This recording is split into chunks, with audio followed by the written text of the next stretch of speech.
Welcome to Nailed It, a podcast featuring business tips from industry leaders, presented by Clever Punch. Here's your host, Jade Flogerzy. Welcome to Nailed It. Today, we're thrilled to have an exceptional guest who has made significant strides in the world of design. So joining us is Grace Machado McClurg, the founder and principal of Design Art LLC, a boutique design firm that specializes in creating captivating spaces for local restaurants, multifamily projects, and custom residences. Grace's journey began over a decade ago in the hospitality design industry, where she grew into a prominent designer and leader. With 20 years of experience leading teams at globally recognized award-winning firms, Grace has a wealth of knowledge in both designing and managing complex projects. Her career includes notable positions as Director of Design at Style Interior Design in Irvine, California, Design Director at Pacini Group in San Francisco, and Senior Project Designer at Getty's. In 2018, recognizing a gap in the market for a nimble, versatile design team, Grace established Design Art with a clear vision to bring the boutique aesthetic of hospitality design to budget-efficient projects, prioritizing flexibility, efficient processes, and a deeply personal approach for each client. Currently residing in Arizona, Grace balances her professional pursuits with a passion for traveling, spending time with her husband and 3 children, and engaging in lifelong learning through books and documentaries. Welcome to the show, Grace. Thank you. Happy to be here. So you're based in Arizona, but your team is remote, right? Tell me more about that. Yes. So I started the company. I live here in Arizona. I originally was in California and moved for cost of living primarily and family. I had twins at the time. So moved to Arizona in 2016. Was working remotely actually for my previous company, Style Interior Design, and about a year later decided to go out on my own and started the company then, and stayed in Arizona ever since. Nice. So that helps us to understand kind of how you got started in California, what kind of led to Arizona, that necessity of cost of living of going to Arizona. Mm-hmm. And then how did you decide to grow your team remotely? Did that come out of necessity? Was it the best fit that worked for everyone? Is it best for the projects, best for the clients? Yeah, I think it kind of all happened very organically, and that's kind of been the story of our business or my business from the start.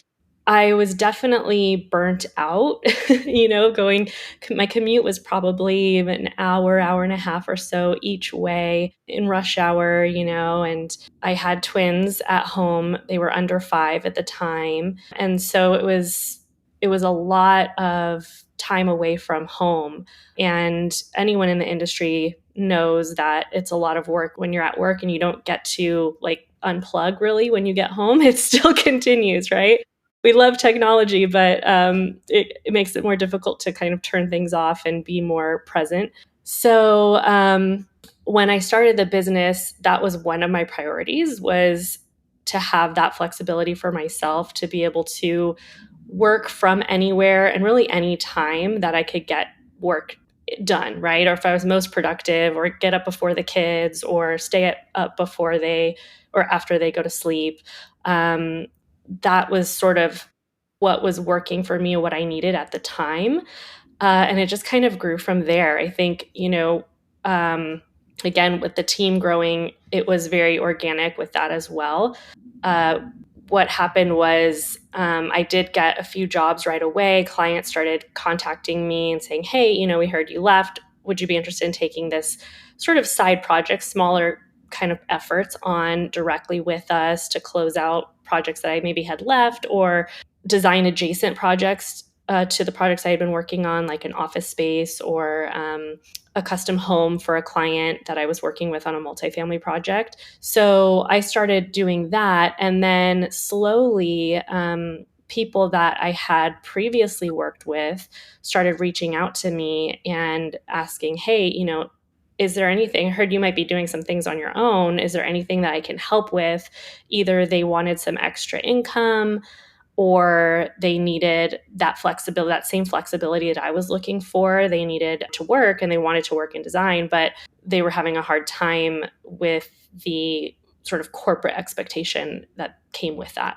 So they would reach out to me, and I really prioritized, and I do still prioritize people over everything else. And so if they were a good team member, a good fit, a lot of times I had worked with them previously in the past, and if I thought they had really great value for the team or projects, then I would find something for them to do. So a lot of the team started with very few hours, maybe 8 hours a week or something, as we kind of started to layer them into our processes. And then when we, requested proposals from us, we had proposals requested from us, I would say, okay, yeah, we can do that because now we have extra people, right? So it's kind of been more organic and a give and take and a push and pull in terms of the team growth. But the flexibility has always been at the forefront, and why people have been coming to me to work with us. And I think what's really been able to help us all keep that work-life balance that we're so desperately seeking. So how many people are on your team, and where are they located? I think I'm going to have to count. I think there's like 8, including me. And we have, let's see, we have Deb and Jessica and Avery in Orange County. And then we have Evan, who kind of splits his time between LA and near the Salt Lake City, Utah area. He's sort of half and half. And then we have Shannon in Austin, Texas, and Katie in Michigan, kind of near Flint, Michigan area. And then I'm here in Arizona, and we have Adriana also here in Arizona. And then we work with several consultants all over the world as well, for more like larger efforts. So like CAD, an outsourced CAD team, a rendering, team in Wales, the CAD teams in India. So we have really people that we work with all over the world. These projects that we do really take a collective to see to fruition. I think people are so much more open-minded to the concept of a remote team. Obviously, with COVID, how we view it today is so different than 4 years ago. But it is still a new concept, and it is still something that people are divided on if they think it's positive or negative. One of the challenges that comes up is communication amongst a team. Is that a concern of your clients? And what solutions have you found in order to foster good communication with your team? Yeah, I don't think the communication part of it is a huge concern of clients. I think the bigger concern that I see clients when they realize we're a remote team is, are you going to be able to make it to our project? Are we going to have someone on the ground there? In the beginning, I think it was a little bit more of like, can we have people at the meeting? How are you going to be in these in-person meetings? But to your point, since the pandemic, most of the meetings, I would say 99% of them are all virtual. They've just maintained virtual. So in a way, though, the remote team is helpful for that because, if we do have projects in Texas, or we have a project in Colorado and Orange County, California, New Jersey. So it kind of helps that we have people in semi-close proximity to each of our projects. So if there was somebody, let's say, hey, we need you here tomorrow, we like to at least give 24 hours notice, but like, hey, if we need you here tomorrow, any one of our team could hopefully make it to any location of our job within that time frame. So I think that's actually an added value and benefit to our clients for having that remote team. In terms of internal communication, it is a challenge, but I think we've managed to find a way to make it work. We don't have a set schedule for the team. Everyone kind of works on their own time. So we're much more deliverable based and project based than we are task based or, managing every little detail of things. In the beginning, when it was just a few of us, we would really coordinate mostly through email and communicate via text, like on our phone, or make a phone call to one another if we needed to. We would often, get on virtual meetings like this one. Zoom has been really great for us because you can mark up the screen as you talk and as you go along, and you can record that too. So that's been helpful for like kicking off projects. But I think we all have kind of learned to over communicate, if that makes sense. We'll put together, like the design managers or I will put together a full kickoff kind of brief of a task or a project or whatever the deliverable might be that's needed. And it'll be very clear, very outlined. And we'll just send that over email to everybody. And then we additionally schedule a virtual Zoom or a Meet for the whole team to go through all of that at a time that works for everybody. Calendly has actually been really good for that, or any real calendar program where you can kind of see everybody's schedule. We also over input in our calendars so that, everyone can see, okay, we have an office calendar. It's like, if you're out of office this time, or what are your work hours, everyone kind of keeps that up to date for themselves. So it's a lot of self-management, self-time management, but also managing up. And I think not only being available when somebody needs you, and so that might be a text if you're away from your computer, or asking the questions needed for you to do your job successfully from others. And that might be an email at the end of the day saying, hey, here are my questions, here's my progress. And if it's overly complicated to answer, then it would be something we schedule a virtual meeting for. But most of the time, I'd say 9 times out of 10, it's something that we can either collaborate or coordinate on via markup on a PDF or response to email, snips of pictures, things like that. Another challenge, I think, with the design industry and remote working, a lot of times is the project samples and the finishes, and having everyone on the team be on board with what the design direction and finish direction is for a project and making sure they're all cohesive.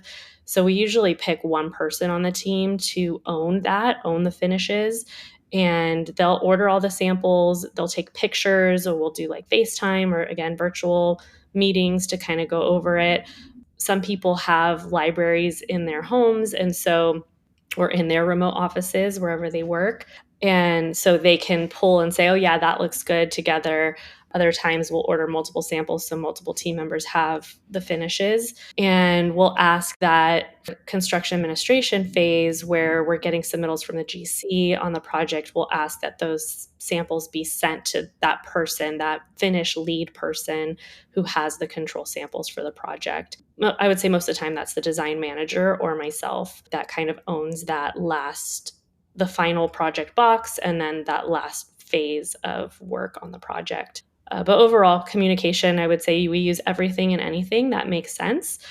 And I think we've all just learned, again, to be that over communicative with each other and not shy to ask for something when we need it.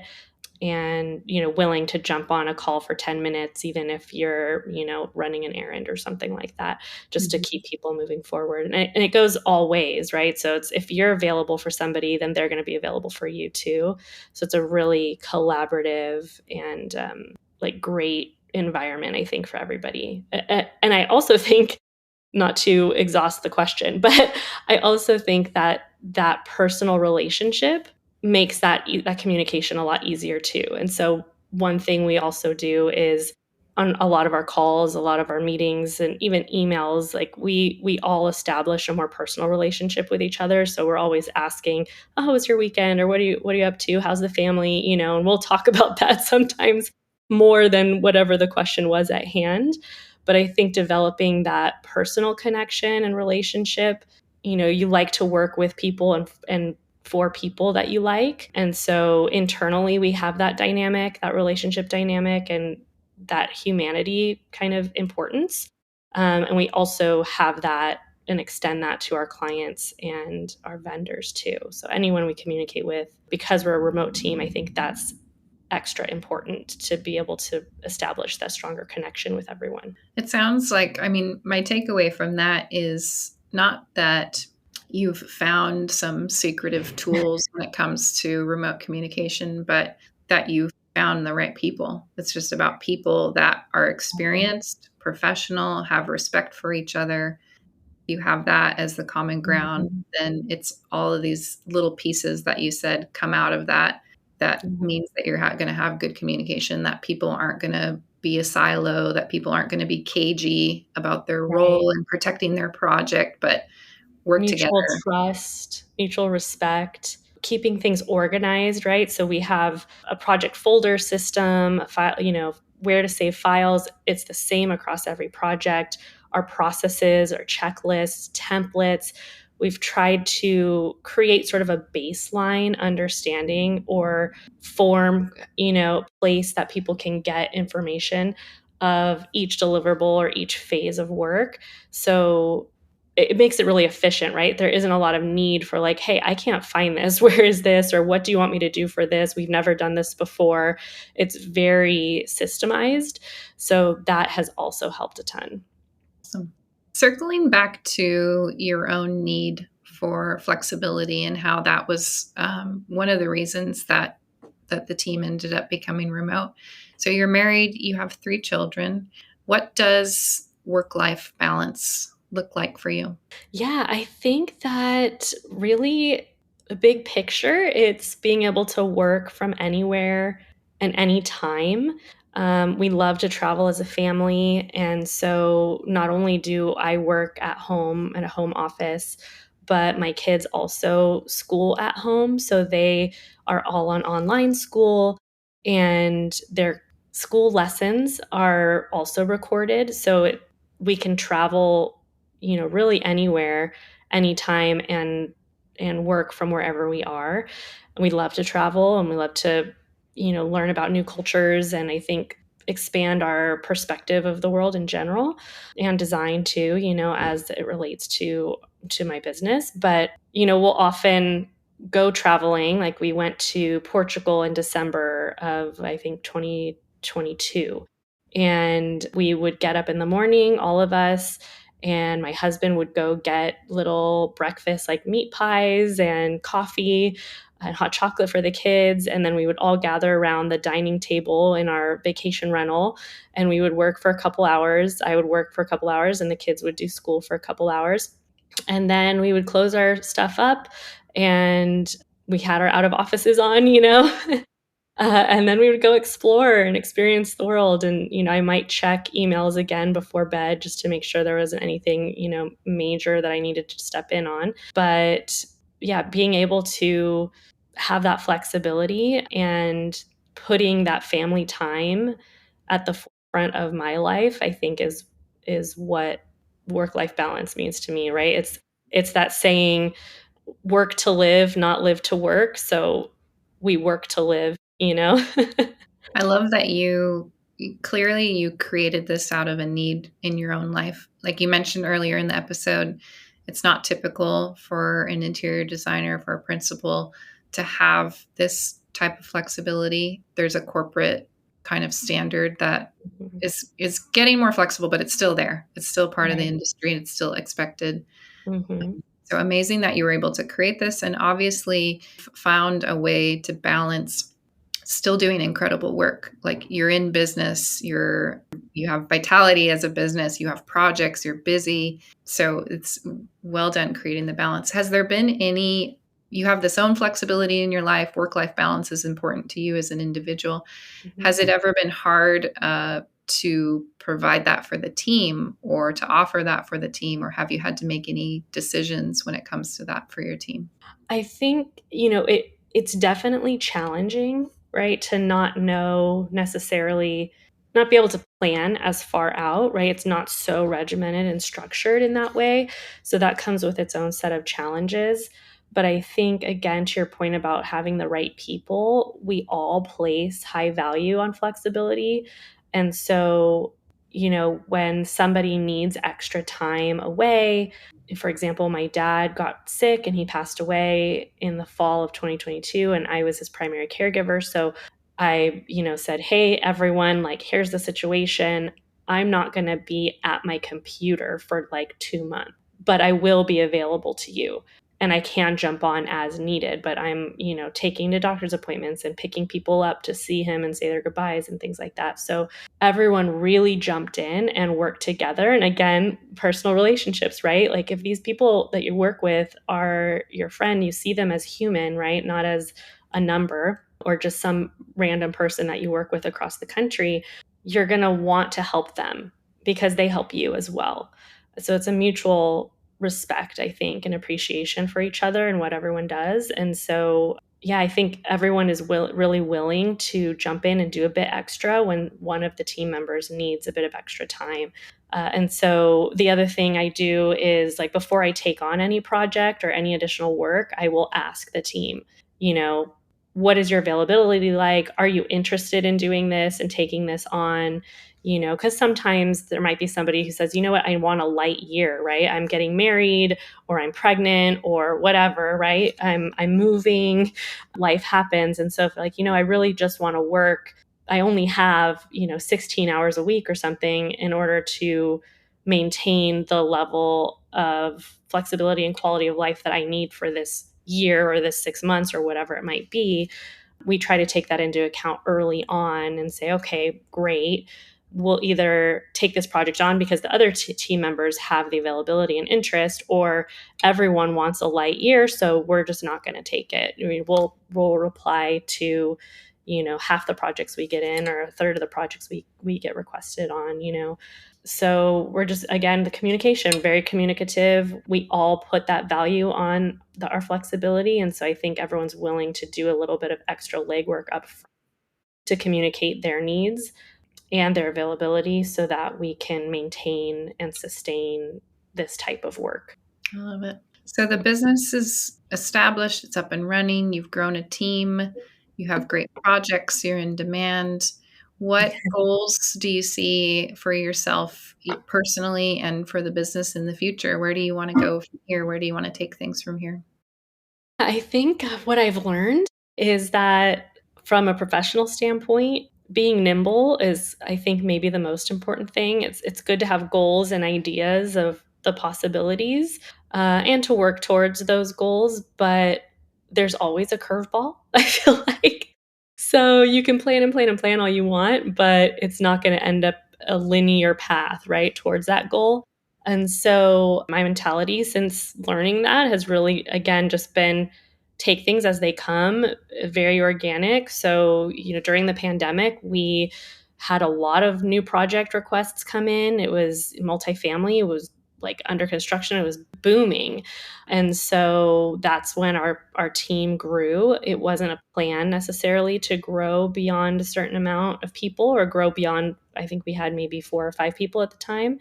So double in size, that wasn't the plan, but we responded to the market and the demands. And again, as a team, collectively decided that we wanted to take on this extra work and we wanted to grow the team and see what came of those opportunities. So in terms of business goal, I would say to stay in business and continue to do great work, and maybe, add additional types of projects to our portfolio as a team. I think the team is such a well-oiled machine with multifamily projects that they're ready to step into restaurant work or hotel work, cruises. We've been trying to market to additional hospitality sectors that I think could benefit from not only our remote working and flexibility, but also our expertise on efficiency and systemizing the design process.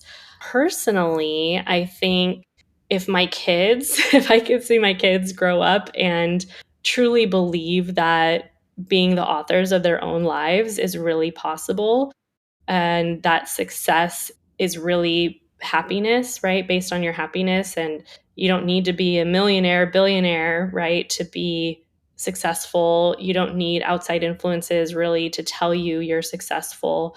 If you are living your best life, then that is success.